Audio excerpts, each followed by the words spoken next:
So hey guys, and welcome to the ultimate resource farming guide. In this video I'm going to show you where to farm all the resources you're ever going to need in Warframe. Now if you look in the description there will be timestamps for all the resources. However, some resources will have the same timestamp because they can be farmed very efficiently on the same planet. Now let's start it off with a resource that usually gives people a lot of trouble, Neurodes.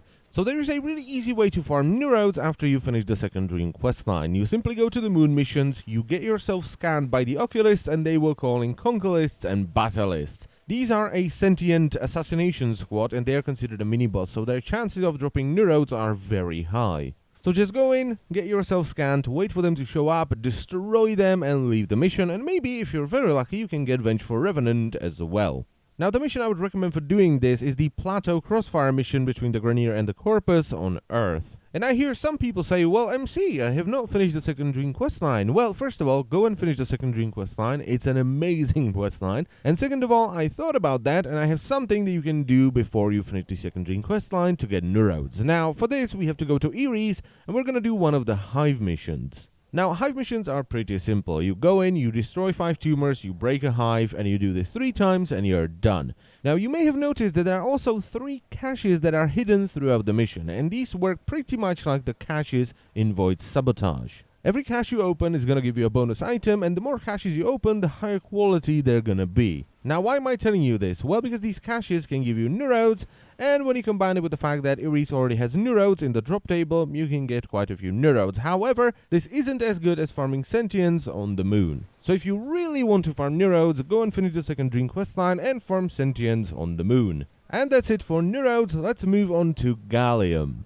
So after a bit of testing, I concluded that the fastest way of farming Gallium is by farming the Tellurium fight on Uranus in the mission Titania. Now if you watched my original Gallium farming guide, you may remember me recommending submersible missions, but they seem to have been nerfed and the drop rates aren't very good anymore. So simply go in, kill Tellurium and get out. That's pretty much all you have to do here. And this mission can be done very easily if you have a good weapon and a good Warframe. And there you go, boom, to Gallium. And let's move on to neurosensors. So in my opinion, the best thing you can do to farm neurosensors is still farming the mission Themiso on Jupiter, which is the Salad V boss fight. You can get in, kill Salad and get your neurosensors in a couple of minutes. It's nothing too complicated and all you really need is a decent weapon. So here we have the mission summary screen, there's the neurosensor, and I do believe this counts as a shout out for Mr. the Albino Tenno. So let's move on to Ferrite. And you know what I just realized? Ferrite looks like Gallium. I'll be damned. And if you want to farm Ferrite, there is one mission that absolutely destroys every other mission in the game, and that is Apollodorus on Mercury. Now the good thing about Apollodorus is that everyone can do it. You can run it with MK1 Bratten and you will still be successful. And Ferrite in this mission drops everywhere, okay? It will drop from enemies, from containers, when you open lockers, and you will literally get thousands of Ferrite after just 5 minutes. Now we're moving on to the double resource territory. So where do you want to get Polymer bundles and Plastids? Well, the answer is the Dark Sector survival mission Sir on Uranus. And don't worry, it is not an archering mission. You can choose to fight either on land or underwater. And once again, this is a pretty easy mission, so you don't need to run in with Tonkor and Vacor Melloc. You can just take some fun weapons and run around for a bit and you're gonna get some good results. And every sort of 5 or 6-ish minutes you will get somewhere around 200 Polymer bundles and 150 Plastids. Next on the list, we once again have 2 resources, and this time it's Nano Spores and Mutagen samples.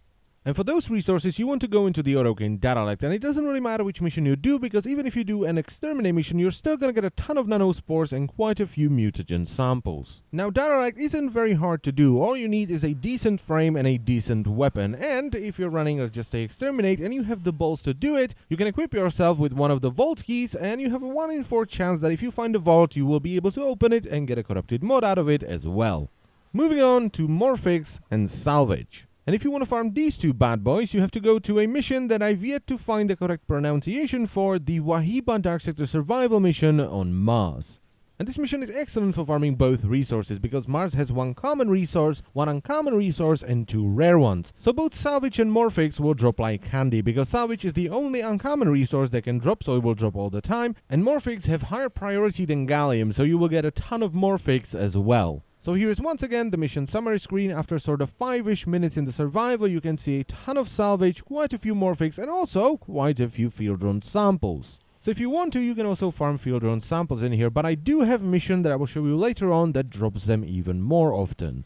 And let's move on to the final resource duo, and that is Argon crystals and control modules. Now both of these resources are pretty rare and they're kind of a pain in the butt to farm. But since they drop in the Void, it's not that big of a deal because Void is a place where you will spend a lot of your Warframe time in. Now, little tip for farming them, break all the containers and open all the lockers you can, because they do have a higher chance of dropping from containers and lockers than your standard enemies. And only farm Argon crystals when you need them, because they decay over time. So if you will just say farm 10 of them, next week you're maybe gonna have like 1. And with that said, let's move on to the only resource trio that we have in this video, and that is Fieldron samples, Oxium, and Rubedo.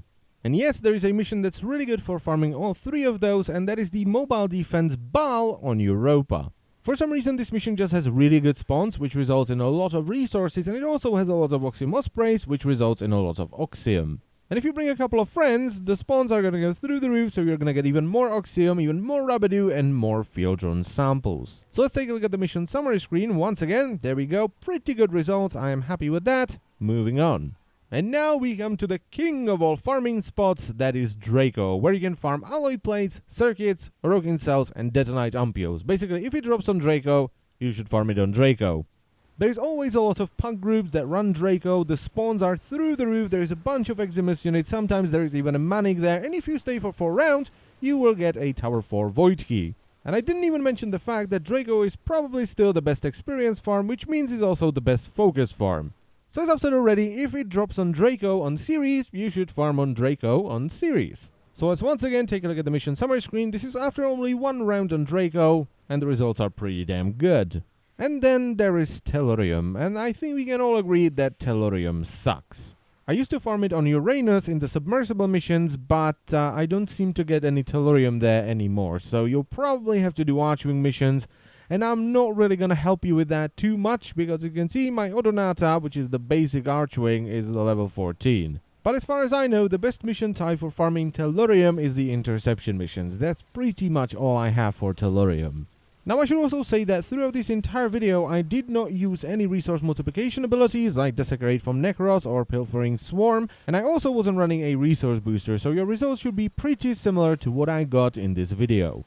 However, I did run most of these missions alone, so with the exception of boss fights, if you bring a party, your spawns are gonna go up, which means you're gonna get more resources. And finally, if you'd like to see any builds that I used in this video, you can click on the loadout options, there will be annotations, and even though Ember is not up yet, the build should be up tomorrow, so I will fill in the annotation once I upload the Ember build. And that's it for the video, so I thank you very much for watching once again, I hope the video was helpful, and I will see you next time. Bye bye!